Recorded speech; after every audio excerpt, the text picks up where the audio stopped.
네, 제가 잠깐 기도하겠습니다. 주님,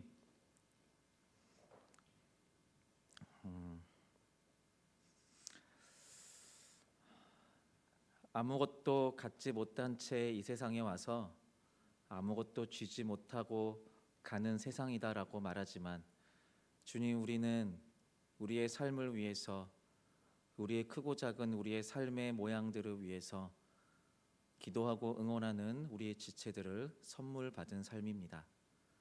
주님, 이것이 세상이 살 수 없고 누릴 수 없는 참된 하늘나라의 복인 줄 믿습니다.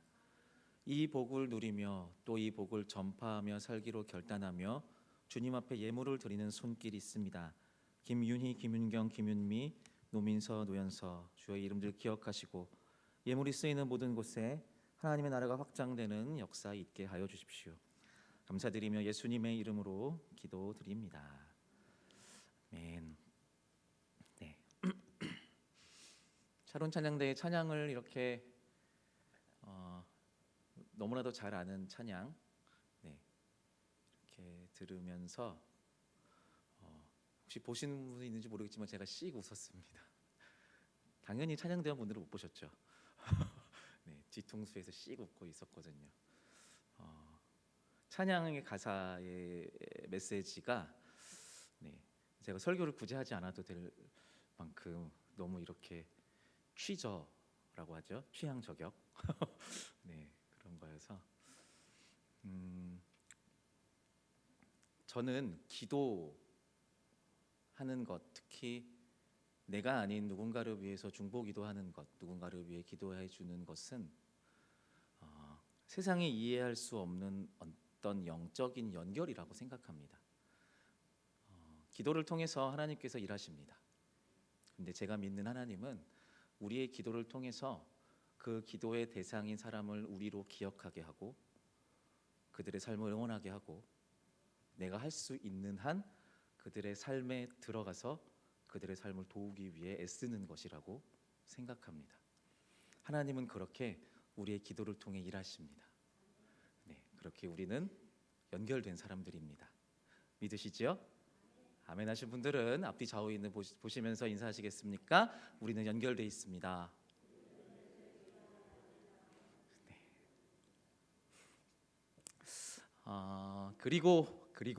그리고라는 제목으로 하나님의 은혜를 함께 나누겠습니다. 지난 3달 정도 계속 진행되고 있는데요. 제가 섬기는 이제 부서 아이들인 청년들과 주일 예배 그리고 수련회를 통해서 하나님 나라에 대한 이야기를 함께 나누고 있습니다. 천국이요. 하나님 나라에 대한 얘기 나누고 있는데요. 장신대 신약학 교수님이신 김호경 교수님의 예수가 하려던 말들이라는 책이 있는데요. 이 책에서 좀 인사이트를 얻어서 말씀을 나누고 있습니다. 성경이 말하는 메시지, 특히 예수님의 삶의 방향과 가치관에 관한 모든 이야기는요, 하나님 나라 요 한 단어로 수렴한다고 해도 과언이 아닐 정도로 이 하나님 나라는 아주 중요한 개념입니다. 로마의 식민지였지만 동시에 하나님의 통치와 다스림을 통한 해방과 자유를 꿈꿨던 당시 이스라엘 백성들. 그러나 종교적으로 뿌리 깊은 부패와 권력 구조가 존재하였던 하나님의 이 백성 민족에게 하나님의 나라가 무슨 의미였는지를 알아가는 것은요, 지금 이 시대를 살아가는 크리스찬들, 저와 여러분들에게도 아주 중요하다고 생각합니다. 정도와 모양의 차이는 있습니다. 그런데 부정부패가 난무하는 이 세상 속에서 빛과 소금의 역할을 하지 못한다 판단받는 교회라고 일컬어지는 우리에게도 하나님의 나라의 복음이 필요하며 그 가치관을 회복하는 것이 중요하고 그 가치관대로 하나님의 나라답게 살아가는 것이 중요하기 때문이죠. 기억나실지 모르겠습니다. 3주 전 겨자씨와 겨자나무에 대한 메시지를 함께 나누었습니다. 말씀을 풀이했던 방식이요, 예수님의 비유의 이야기를 재해석하고요, 우리의 삶에 적용할 수 있는 질문을 던지는 방식입니다. 그냥 훑어보고 이 비유는 이런 주제지, 이 비유는 이렇게 살라는 거지, 이런 일문일답의 그런 형식의 정답을 찾는 그런 방식이 아니라 꼼꼼하고 자세하게 이 비유를 살펴보는 것입니다. 깨닫게 하시고 또 도전하게 하시는 하나님의 만지심이 저와 여러분들에게 있기를 소원합니다. 자, 예수님의 비유 속의 이야기를 함께 들여다보도록 하겠습니다. 네, 화면 전환해 주시고요. 비유의 이야기는 이렇습니다. 어떤 한 사람이 큰 잔치를 준비하고 베풉니다. 그래서 되게 많이 준비했어요. 막 진수성찬 막 음식을 준비하고요. 뭐 데코도 막 준비하고 기가 막히게 준비했습니다. 또 그냥 있으면 썰렁하니까 그냥 노래를 틀까 하다가 이왕이면 잔치 준비하니까 돈 좀 쓰자라고 하면서 공연을 해줄 BTS도 초빙을 했습니다. 바쁜데 스케줄 딱 만들어놨어요. 그리고 갈 때 그냥 들려보내면 또 허전하니까 최신형 노트북 풀세트도 준비했습니다. 잔치 당일을 하루 앞두고요. 이 주인이요 자신의 하인을 보내어서 초대된 사람들에게 최종적으로 확인을 합니다. 오실 거죠? 라고 확인을 합니다. 그런데 웬일 사람들의 회신이 도착합니다. 저기 내가 땅을 사놓은 게 있는데 그 값이 올랐는지 오늘 내가 부동산으로 좀 가봐야 될 것 같아. 미안합니다. 또 한 명에서 또 연락이 옵니다. 예전에 내가 제네시스 오픈카를 샀는데 그 차가 내일 온대. 시승식을 해봐야지. 미안합니다. 내가 나중에 갈게요. 또 한 명 이렇게 답합니다. 알다시피 제가 오늘 결혼을 했어요. 내일 신혼여행 갑니다. 잔치는 제가 못 갈 것 같아요. 잔치집 주인은 화가 납니다. 초대된 사람들이 아무도 못 오다니. 그래서 이렇게 명령합니다. 밖에 나가서 노숙인들, 요양원에 있는 환자들, 장애인들 다 데리고 와서 자리에 앉혀라. 그렇게 자리를 채웠는데요. 그래도 자리가 남습니다. 이 주인은 다시 한번 명령합니다. 그럼 지나다니면서 만나는 사람들 다 데리고 와. 아무나 다 데리고 와서 진행시켜 라고 얘기합니다. 그리고 마지막으로 덧붙입니다. 내가 전에 초대했던 그 인간들 다시는 내 잔치에 초대하지 않을 거니까 분명히 알아두도록 해. 이렇게 비유가 끝납니다. 사진이 좀 있으니까 똑똑 들어오시죠? 네, 좋네요. 함께 살펴보고 있는 이 비유의 주제는요, 천국잔치입니다. 네, 천국잔치요. 천국잔치의 비유. 예수님의 이 비유를 지금 이렇게 사진으로 같이 보면서 들으셨는데요. 여러분들은 어떤 교훈을 얻으시나요? 네, 여러분들 생각하는 그거예요. 맞아요. 네, 말씀 안 하셔도 압니다. 네, 천국은 모두가 초대되는 곳이구나. 동의하시나요? 이건 동의하셔야 되는데 동의하시나요? 천국은 모두가 초대되는 곳이다. 네, 자, 이 교훈을 잘 기억하시면서 계속해서 비유를 좀 살펴보겠습니다. 이 잔치의 비유를 보기 전에 미리 알아야 할 시대적 문화적 상식이 있습니다. 먼저 그러니까 예수님의 일상, 예수님의 일상의 특징이에요. 알다시피 예수님은요 당시 유대 사회의 메시아로서 또 마리아와 요셉의 아들로서 당시 사람들과 함께 살아가신 분이십니다. 이스라엘 사람들은요 메시아가 오기만을 기다리면서 모세의 율법을 지키며 거룩하게 살기 위해 애썼습니다. 그리고 그것을 가르치고 관리하는 사람들인 종교 지도자들, 그 중에 바리새인들이 있었습니다. 예수님의 많은 행적 중에서 종교 지도자들인 바리새인들에게 정말 크게 점수를 잃은 것이 하나가 있어요. 예수님의 습관이었거든요. 이게 바리새인들이 볼 땐 너무 싫었던 거예요. 어떤 걸까요? 그가 너무 잘생겨서? 목소리가 좋아서? 아니요. 그들이 정말 싫어했던 거는요, 예수님의 행동 습관 중에 밥 먹는 문화가 정말 마음에 안 들었어요. 예수는요 세리와 죄인들과 함께 밥을 먹었습니다.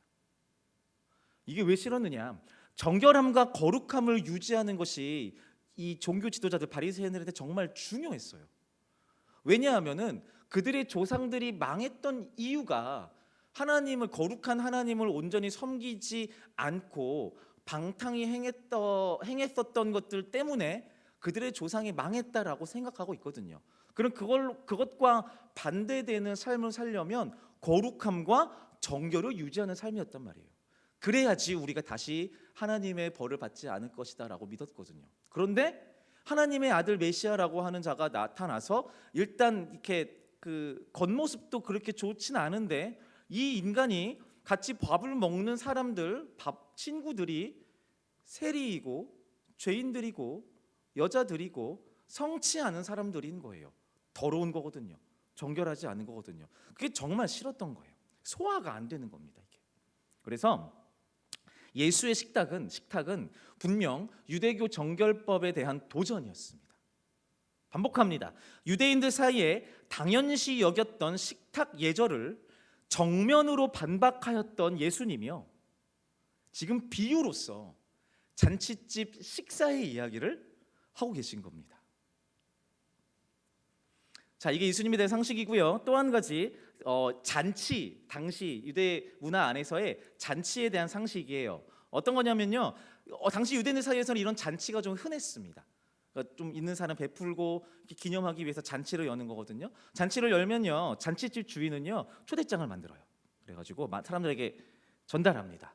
네, 나랑 친구할 운명이기에 이제 초대장을 줍니다. 거절은 거절, 이런 식으로 써가지고 보내줘요. 초대하고 싶은 사람들에게. 그러면 몇 월 며칠에 우리 집에서 잔치를 합니다, 회신 바랍니다 라고 이렇게 보내면요, 그럼 그 초대장을 받은 사람들이 거기에 대해서 답장을 씁니다. 뭐라고요? 된다 안 된다. 그럼 이제 집 주인은요 그 회신을 봐서 그 회신된 사람에 맞추어서 잔치를 준비하는 겁니다. 몇 명 오네? 이렇게 준비해야지. 시간이 흘러서 약속된 잔칫날이 임박했어요. 그러면 그 전날 다시 초대장을 보냅니다. 누구에게요? 첫 번째 초대장에서 온다라고 했던 사람들이요. 네, 마지막 확인, 최종 컨펌 확인이에요. 보내는 거예요. 예전에 내가 여는 이 잔치에 오겠다라고 회신하셨는데요, 그거 내일이에요. 오시는 거 맞으시죠? 이렇게 확인하는 초대장입니다. 아까 비유로 돌아올게요. 지금 집주인이 첫 번째 전갈에 확답을 한 사람의 수만큼 잔치상을 준비해 놓은 거예요. 그런데 확인할 겸 두 번째 보낸 초대장을 통해서 이 온다라고 했던 사람들이 싸그리 못 온다라는 답을 받은 거죠. 네, 불참 사유가 뭐였는지 기억하시죠? 첫 번째 뭐였죠?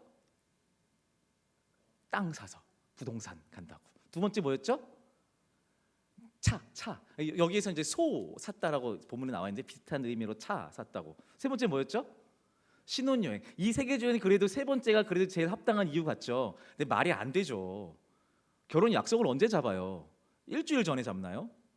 아니에요. 지금 이거는요, 초대에 불응한 이 사람들은요 대놓고 주인을 골탕 먹이고 있는 거예요. 처음부터 안 갈 마음이었어요.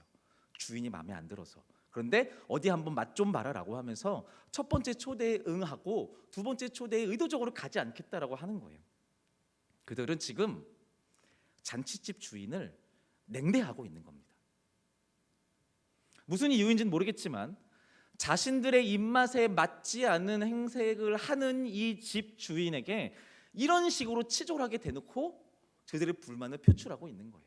나 당신 마음에 안 드는데 정신 좀 차려, 이러면서 이런 식으로 하고 있는 거예요. 이게 되게 곤란해요. 이 주인이 화를 낼 만합니다.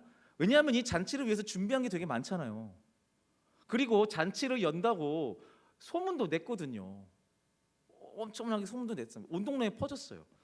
초대된 사람들이 오지 않을 위기에 놓여 있는데 그렇다고 이 잔치가 취소됐다라고도 할 수 없어요. 안 그래도 모시기 힘든 게스트 BTS를 모셔왔는데 이거 취소하면 이게 무슨 망신이야, 말도 안 돼. 노트북 세트 중고로 당근 마켓에서 구매한 거라서 환불도 못해요. 안 돼요. 이거 어떻게 해야 돼. 잔치를 취소할 수는 없습니다. 그래서 주인은 결단을 내립니다. 그런데요, 이 결단이요 진짜 파격적이에요. 같이 한번 읽어볼까요? 시작. 어서 시내의 거리와 골목으로 나가서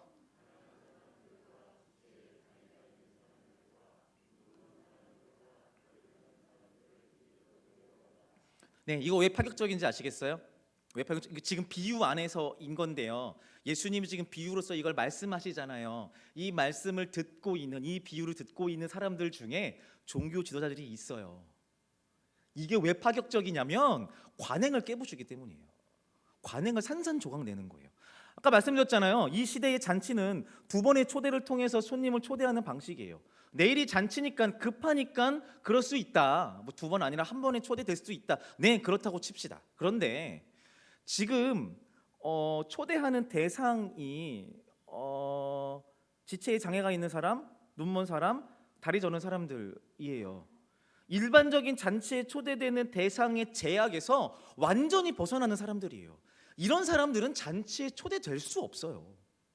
근데 예수님의 비유 속에서 이들이 잔치에 초대되고 있는 거예요. 유대인들에게 제일 중요한 거 중에 하나 뭐라 그랬죠? 정결법이요. 정결법. 식탁의 정결법이 아주 중요했습니다. 같이 밥 먹는 예절에 대한 거. 이 예절을 지키려면 적어도 유대인들이 공통으로 알고 있는 그 정결법에 대해서 숙지하고 있는, 이해하고 있는 사람들이어야 돼요. 그런데 잔치 식탁에 초대되는 이 사람들의 수준이 그 수준에 전혀 못 미치는 사람들인 거죠. 노숙인들, 장애인들, 요양원의 노인들과 여자들이에요. 이 사람들은 하나같이 당시 정결법에 대해서 알지도 못할 뿐더러 일반적인 식탁 공동체의 기준에 미치지 못하는 사람들이에요. 자, 정리하자면 지금 집주인은 그동안 자신이 준수하며 살았던 모든 정결법, 유대교의 정결법을 다 무효화시키고 새로운 방법으로 새로운 사람들과 이 잔치를 열려고 하는 거예요. 그러니까 지금까지 주인이 열었던 그 어떤 잔치하고는 완전히 다른 모양이 돼버린 겁니다. 잔치집과 맞지 않은, 그리고 주인의 당시의 사회적 위치와 어울릴 수 없을 것 같은 사람들이 함께 식사를 하고 시간을 보내는 그런 잔치로 바뀐 거예요. 그런데 끝이 아닙니다. 이 주인의 파격이 이어집니다. 자, 신원을 보증할 수 없는 사람들을 초대했는데도 자리가 비어 있어요. 그래서 주인이 이렇게 명령합니다. 같이 읽어볼게요. 시작. 큰 길과 산 울타리로 나가서 사람들을 억지로라도 데려다가 내 집을 채워라. 예, 이제 잔치가요, 진짜 누구나 참여할 수 있게 됐습니다. 초대장 필요 없어요. 그냥 가다가 여기 잔치 열리는데 가시죠. 그럼 갈 수 있는 거예요. 누구나 갈 수 있는 잔치가 된 거예요. 원하는 사람이면 정말 누구든지 주인의 잔치에 참여할 수 있게 되었습니다. 근데 이걸 생각해 보면요, 잔치에 참여하는 선택권이 원래는 초대장을 쓰는 주인에게 있었죠. 보내야지 초대받고 가는 거니까요. 그런데 지금 이 주인의 파격적인 행보로 인해서 잔치를 갈 수 있는 권리가 누구한테 옮겨갔어요? 초대받는 사람에게 옮겨갔어요. 응하면 갈 수 있는 거예요. 가고 싶으면 가는 거예요. 진짜 문이 이렇게 열린 게 아니라 활짝 열린 거죠. 초대에 응한 사람들은요, 지금껏 한 번도 보지 못했던 엄청나게 호화스럽고 달콤한 시간을 보내는 겁니다. 돈 주고도 못 보는 BTS를 눈앞에서 보며 즐길 것이고요, 오마카세 뺨치는 즉석회를 맛볼 거고요, 내 돈 주고는 차마 살 엄두를 못 냈던 최신 노트북을 손에 쥐는 행복을 경험하게 될 겁니다. 그리고 기억할 겁니다. 어떻게 기억할까요? 아, 이 집 잔치 잘하네. 다음에 열리면 또 와야지. 경험이 있으니까 내가 가고 싶은 가는 잔치구나. 이게 되는 거예요. 자, 길거리에서 잔치집에 간 사람과 잔치집에 가지 않은 사람이 만나서 대화를 한다라고 한번 생각해 볼게요. 야, 야, 그 노트북 완전 최신 거네. 대박인데 그거 어디서 났어? 이거 어제 열린 잔치에서 받았지. 너 안 왔어? 거기 왜 안 와? 나도 갔는데 너 정도면 갈 수 있지. 왜 안 왔어? 이렇게 되는 겁니다. 그 순간 다른 친구들 무리가 옵니다. 그 친구들 모두 손에 노트북을 들고 있어요. 모두 다 잔치에 참여했던 사람들. 전에 없던 새로운 분류 기준이 생겨나는 겁니다. 어떤 기준이요? 노트북을 가진 자와 안 가진 자? 아니요. 잔치에 간 사람과 안 간 사람. 이 분류가 생겨났어요. 그리고 잔치에 갔던 사람들은 이 대화를 통해서 다시 한번 생각합니다. 아, 그 잔치 진짜 아무나 다 가는 잔치였구나. 그 철학 얘기를 좀 하겠습니다. 전 철학가가 아닙니다. 그냥 공부한 거예요. 프랑스의 철학자 중에 들레즈라고 하는 사람이 있습니다. 모르셔도 됩니다. 사회학적 용어 하나를 얘기하는데요. 리좀이라는 이런 이야기를 해요. 이제 이거를 이제 번역하면 줄기식물이다라는 뜻으로 볼 수 있습니다. 요거에 대한 개념을 좀 설명드릴게요. 어렵지 않습니다. 리좀이란 말을 잊으셔도 되는데요. 이게 좀 재밌어요. 이제 요 리좀을 얘기하면서 이제 그 대조를 해요. 비유를 하면서 이렇게 비교하면서 얘기를 하는데요. 리좀에 반대되는 리좀형에 반대되는 개념이 나무형이거든요. 나무요. 네. 나무는요. 뿌리로부터 시작해서 몸통을 기반으로 한 줄기와 나뭇잎을 구성합니다. 네. 기본 원리, 기본 진리, 중심이 되는 어떤 개념으로부터 파생되는 것들이 있어요. 지금 제가 뿌리, 몸통, 줄기, 나뭇잎 이렇게 얘기했잖아요. 왜 그 순서대로 얘기하십니까? 라고 반박하실 분 계신가요? 아니죠. 우리가 알고 있는 보통 나무가 이렇습니다. 나무의 중심은 뿌리와 몸통이에요. 그리고 나뭇잎들은 주변부입니다. 줄기들과 나뭇잎은 중심 개념인 몸통으로부터 파생되는 거죠. 자, 그런데 리좀형 줄기식물은요 몸통이 없습니다. 가지가 자라나면서 무엇인가를 만나면 또 다른 가지를 만들어내고요. 그러다가 낯선 무엇인가를 만나면 또 다른 가지를 만들어냅니다. 먼저 시작된 줄기가 더 앞서거나 더 중요하거나 그러지 않습니다. 지금 막 생겨난 가지도 그 줄기식물의 중심부가 얼마든지 될 수 있어요. 또 얼마든지 변화할 수 있고요. 적응해서 공존합니다. 나무에서는 영양분이 뿌리로부터 몸통, 줄기와 잎으로 전달되는 일종의 과정과 질서가 반드시 필요하거든요. 그런데 줄기식물은요. 어떤 주요한 질서가 요구되지 않습니다. 어디든 중심이 될 수 있고 어디든 주변부가 될 수 있고 그 주변부가 또 중심이 될 수도 있습니다. 나무에서는 뿌리가 건강히 내려야 한다.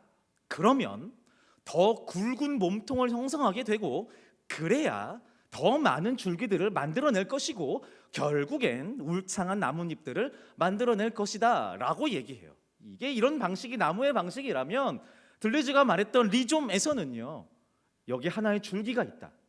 그리고 그 옆에 이런 줄기가 있다. 그리고 그 옆에 이런 줄기도 있다. 그리고 그 옆에 또 줄기가 있다. 그리고 그 누구도 그 어떤 것도 어느 것에 종속될 필요가 없습니다. 동등합니다. 하나님의 나라는 이 리좀의 형태와 어울립니다. 우리가 믿는 진리는요 세상에 아주 중요하면서도 유일한 타협 없는 개념임과 동시에 잘 들으세요. 그 누구도 위로 올리지 않고 아래로 내리지 않고 모두를 동등하게 만들어주는 축복입니다. 너와 나 모든 사람을 차별 없이 그리고로 연결하면서 우리 모두가 동등한 곳에 설 수 있도록 만들어줍니다. 동시에 앞으로 만나는 그 어떤 사람도 빠짐없이 우리가 서 있는 이 리좀이라는 고원에 설 수 있도록 초대해 줍니다. 당신도 나와 똑같은 자리에, 그리고 내 옆에, 그리고 당신 옆에. 하나님은 예수 그리스도의 삶과 말씀을 통하여 이 땅을 살아가는 저와 여러분들에게 이렇게 이야기하고 계신 겁니다. 하나님의 사랑 안에 차별은 존재하지 않는다. 모든 자들이 나와 이 생명의 잔치에 참여하라. 우리 주님은 진짜 하나님 나라의 가치를 우리에게 완전히 보여주시기 위해 우리와 같은 인간의 모양으로 우리에게 오셨습니다. 그분은 한 번도 높은 자리를 요구하지도 않았고요. 인과관계나 수직형 구조를 통한 사회 번역을 주도하지도 않으셨습니다. 겸손한 아기의 모습으로 오셔서 서로 영향을 주고받는 삶을 통해 그리고가 온전히 받아들여질 수 있도록 우리와 함께 살아가셨습니다. 지금 우리는 사순절을 보내고 있습니다. 예수님의 고난을 묵상하고 동참한다라고 하는 것은 단순히 고통을 함께 느끼는 것을 의미하는 것이 아닙니다. 그 고난의 이유와 동기를 묵상하고 공감하면서 예수님의 삶의 가치관을 공감하는 것이 사순절을 보내는 성도들의 바른 삶의 자세일 것입니다. 예수님은 세상 속에 살아가는 우리가 그 누구에게도 차별당하지 않고 판단당하지 않고 건강한 삶을 살 수 있게 하기 위해서 가르치셨습니다. 바라기는 단순히 우리의 감정을 넘어 온 삶의 가치가 우리 주 예수님의 삶의 방향을 따라갈 수 있기를 주님의 이름으로 축복드립니다. 함께 기도하시기 전에 우리가 함께 찬양하기